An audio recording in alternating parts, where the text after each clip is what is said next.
مار پیٹ کرو گے تو ہنگامہ ہوگا اور ایسا ہونے پر بدنام ہماری فوزیہ ہوگی۔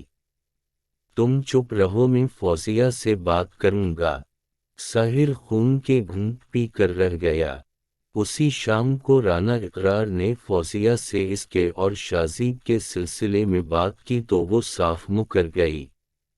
فوزیہ شازیب سے پیار تو کرتی تھی مگر گھر والوں کا لحاظ بھی تھا، اس لیے اس دن کے بعد وہ محبوب سے میل ملاقات میں احتیاط برتنے لگی۔ نفس وہ بھوکا کتا ہے جو انسان سے غلط کام کروانے کے لیے اس وقت تک بھونکتا رہتا ہے جب تک وہ غلط کام کروا نہ لے، اور جب انسان وہ کام کر لیتا ہے تو یہ کتا سو جاتا ہے لیکن سونے سے پہلے ضمیر کو جگا دیتا ہے۔ دوسری طرف ساحر کو فوزیہ کے بیان پر یقین نہیں آیا تھا۔ پیداوار فروخت کرنے وہ منڈی جاتا ہی تھا، اس لیے اس نے شازیب پر نظر رکھنا شروع کر دی۔ اسی دوران ساحر نے نوٹ کیا کہ شازیب پہلے کسی سے فون پر خفیہ طور پر بات کرتا ہے، پھر منڈی چلا جاتا ہے۔ روز دوپہر کو یہی ہوتا تھا۔ ساحر کو یقین ہو گیا کہ وہ کہیں اور نہیں اس کی بہن سے ملنے جاتا ہے۔ اندھی محبت ہو یا اندھا اعتبار، دونوں مل کر انسان کو گہری کھائی میں گرا دیتے ہیں۔ ایک دن ساحر منڈی سے ہی شازیب کے پیچھے لگ گیا۔ شازیب کا تعاقب کرتے ہوئے وہ محلے تک آ گیا۔ شازیب نے پہلے چاروں طرف کا جائزہ لیا، اس کے بعد مطمئن ہو کر کھلے دروازے سے گھر میں داخل ہو گیا۔ اس کے بعد فوزیہ دروازے پر نمودار ہوئی۔ اس نے طرف کا جائزہ لیا، جب کہیں نظر نہیں آیا تو اس نے دروازے اندر سے بند کر لیا۔ ساحر شازیب کو اپنی بہن کی عزت سے کھیلنے کا وقت نہیں دینا چاہتا تھا، اس لیے وہ فوراً دروازے پر جا پہنچا اور زور زور سے کنڈی پیٹنا شروع کر دی۔ کچھ منٹ تو لگا مگر فوزیہ نے بدحوسی کے عالم میں دروازہ کھول دیا۔ ساحر نے اسے خوب پیٹا، اس کے بعد فون کر کے باپ کو بلا لیا۔ رانا اقرار گھر آیا تو اس نے بیٹی پر ہاتھ نہیں اٹھایا مگر سنجیدگی سے بولا، بیٹی میں تم پر اعتبار کرتا تھا کہ یہ خوب صلہ دیا ہے تم نے میرے اعتماد اور یقین کا۔ تمہاری کرنی سے آج میری عمر 10 سال کم ہو گئی۔ اس کے بعد وہ بھی دونوں ہاتھوں سے منہ چھپا کر رونے لگا۔ باپ کے آنسوؤں نے وہ کام کیا جو دنیا کی دوسری کو طاقت نہیں کر سکتی تھی۔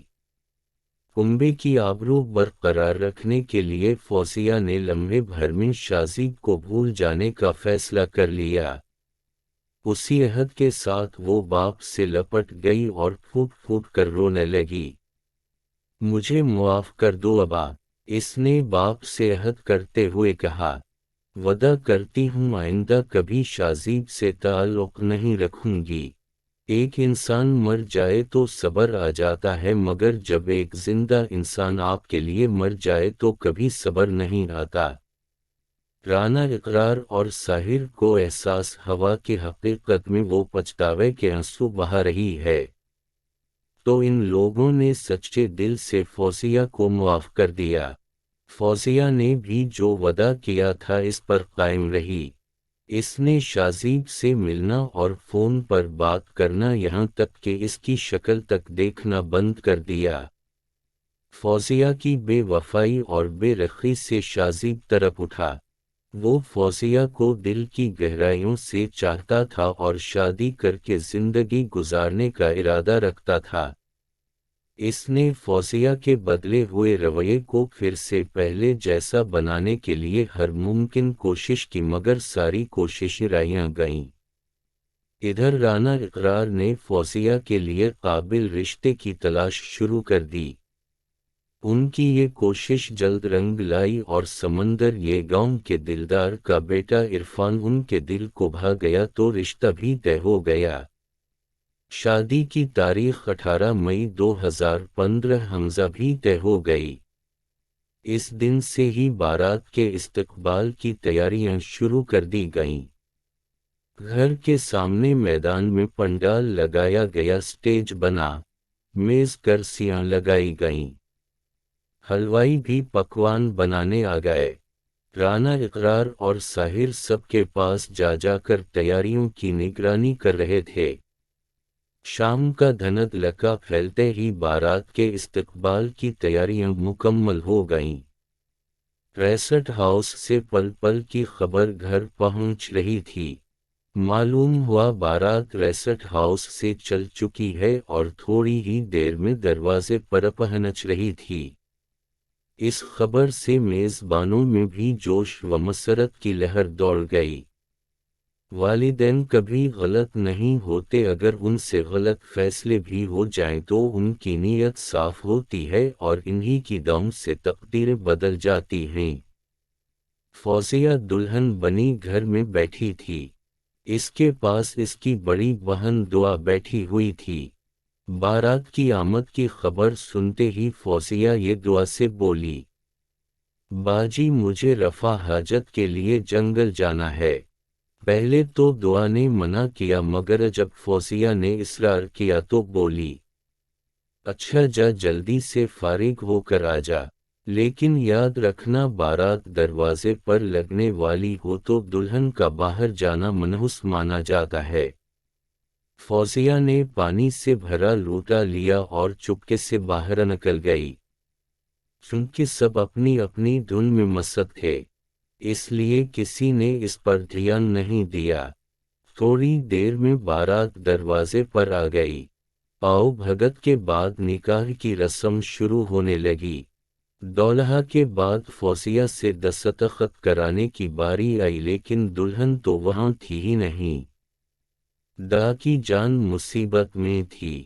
گھر سے کچھ فاصلے پر ایک سنسان مقام پر فوزیہ زمین پر پڑی تڑپ رہی تھی اور دونوں ہاتھوں سے اس نے پیٹھ کے زخموں کو دبا رکھا تھا، پھر بھی خون تیزی سے بہا رہا تھا۔ ٹارچا کی روشنی میں لوگوں نے فوزیہ کو دیکھا تو ساحر نے دوڑ کر اس کا سر اپنی گود میں رکھ لیا۔ سب لوگ پریشان ہو گئے کہ آخر دلہن کہاں غائب ہو گئی۔ ہر طرف تلاش شروع ہوا تو فوزیہ کی حالت لمحہ بے لمحہ بگڑ رہی تھی، اس لیے آنان فانا اسے قریبی اسپتال لے جایا گیا، جہاں ابتدائی معائنے میں ہی اسے مردہ قرار دے دیا گیا۔ فوزیہ کی موت کی خبر آتے ہی بارات دوبارہ واپس بس میں سوار ہو کر لوٹ گئی بغیر دلہن کے۔ حادثے کی اطلاع پولیس کو دے دی گئی تو منٹوں میں علاقائی تھانہ سول لائن کے انچارج انسپکٹر راہیل مدیگر پولیس والوں کے ساتھ موقع پر پہنچ گئے۔ فوزیہ کی لاش قبضے میں لے کر اسے پوسٹ مارٹم کے لیے بھیج دیا گیا۔ سب حیران تھے کہ آخر دلہن کو کس نے اور کیوں مارا۔ باپ اور بھائی نے دعا کو بھی بہت کو سا، جس نے بہن کو اکیلے باہر جانے دیا۔ کسی کا بھی ذہن اس سانحے کو قبول کرنے کو تیار نہ تھا۔ جہاں کچھ لمحے قبل خوشیاں تھیں، وہاں ماتم ہو رہا تھا۔ FIR نامعلوم ملزمان کے خلاف کٹی، مگر پولیس نے ساحر سے تفصیلات لینے کے بعد شازیب کو شامل تفتیش کرنے کا فیصلہ کیا۔ 6 روز بعد پولیس نے شورکوٹ موڑ سے شازیب کو گرفتار کر لیا۔ اس سے پوچھ گچھ کی گئی تو اس نے بتایا، میں سچے دل سے فوزیہ کو چاہتا تھا، لیکن وہ اپنے گھر والوں کے بہکاوے میں آ کر بے وفا ہو گئی تھی، اس لیے شادی والے دن میں نے اسے ملنے کے لیے بلایا۔ فوزیہ آنے کو تیار نہیں ہوئی تو اس کی پول پٹی کھول دینے کی دھمکی دی۔ دھمکی سے ڈر کر وہ گھبرا گئی۔ میرا ارادہ اسے لے کر کہیں دور چلے جانے کا تھا، مگر فوزیہ اس کے لیے راضی نہیں ہوئی۔ لہذا غصے میں نے فوزیہ پر چاقو سے حملہ کر دیا۔ اس کے بعد وہ رونے لگا، روتے روتے بولا، فوزیہ مر گئی، اس کی موت کا ذمہ دار میں ہوں اور اس کے لیے میں خود کو کبھی معاف نہیں کروں گا۔ شازیب کی نشاندہی پر پولیس نے قتل میں استعمال ہونے والا چاقو اور اس کا موبائل فون ضبط کر لیا، جس سے اس نے فوزیہ کو فون کر کے دھمکایا تھا۔ 19 مئی کو شازیب کو عدالت میں پیش کیا گیا، جہاں اسے جیل بھیج دیا گیا۔ تادم تحریر شازیب جیل میں تھا۔ یوں محبت کی کہانی جرم کی داستان بن گئی۔